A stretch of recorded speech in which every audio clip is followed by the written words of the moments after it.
meilleur ami de mon père, hein, donc il venait très régulièrement à la maison dîner. On passait les vacances ensemble aussi. Il me promettait qu'il allait m'épouser. Voilà, il me dit, mais on va se marier quand tu seras grande, on se mariera quand tu seras grande.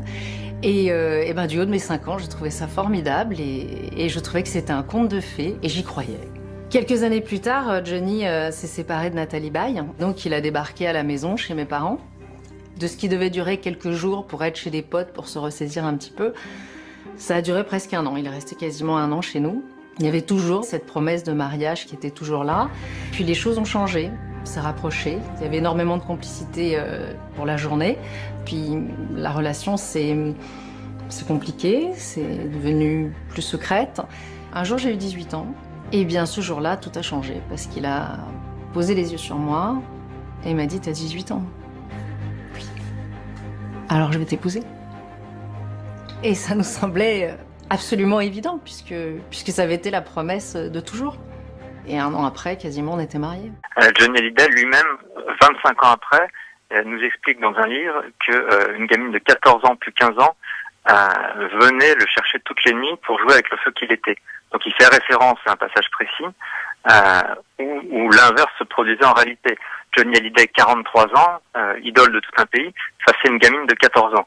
Le rapport de force était évidemment en sa faveur, et donc elle comprenait même pas la situation. À 14 ans, elle était une enfant. Donc voilà, Johnny Hallyday revient là-dessus. Donc la présidente a posé des questions à ma sœur et cliente sur cette intimité-là. Elle a répondu naturellement, honnêtement. Et les faits sont sortis. C'était dans une boîte à Saint-Germain-des-Prés qui était dirigée par un certain Minsky. Il y avait beaucoup de prostituées, beaucoup de gangsters. C'était une boîte à la bonne mais très curieuse. J'ai oublié comment ça s'appelait, elle n'existe plus. Il venait de quitter Adeline, qu'il avait épousé 2 fois. Ouais. Dont une fois à Las Vegas. Et là, il était vraiment seul. Il y avait une petite fête parce que son ami Alan venait de sortir sa vie en bande dessinée. Et là, il s'assoit près de moi. Il s'effondre vraiment. Puis il n'avait pas bu. On dit qu'il buvait beaucoup. Attends, Johnny, avec un verre, il était ivre mort. Il pouvait pas boire beaucoup. Et il me regarde, il me dit, je suis seul. Je croyais qu'il allait chanter, tu sais, sur scène. Je suis seul. Je suis seul. Je suis désespéré. Je vais vraiment mal. Mais c'est le contrat. C'est la vie d'un rocker. C'est ça le rock'n'roll. J'ai signé un pacte avec le diable. Que le diable me pardonne. Je regarde, j'ai dit, t'es bourré? T'as fumé quoi? T'as pris quoi? Il n'y a pas d'ecstasy à l'époque? Et sérieusement, dans les yeux, non, il allait très très bien. Je dis, mais t'es devenu bipolaire. On disait pas bipolaire à l'époque, on disait schizo. Attends, qu'est-ce qu'il y a de Johnny? Je lui prends carrément la main par l'épaule.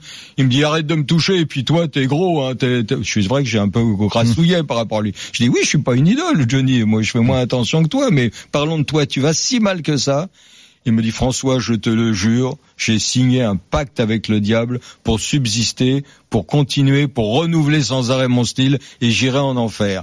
Et mais sérieusement, sans avoir bu ni rien, et quand j'écoute le premier titre de cet album, que j'en parlerai au diable, ça m'a fait quelque chose. Vous portez autour du cou un collier avec un petit diablotin. L'autre jour, vous avez dit que c'était parce que vous aimiez bien parler avec le diable. C'était une boutade? C'était une boutade ou... Non, pas du tout. C'est-à-dire? Non, je converse avec le diable tous les jours.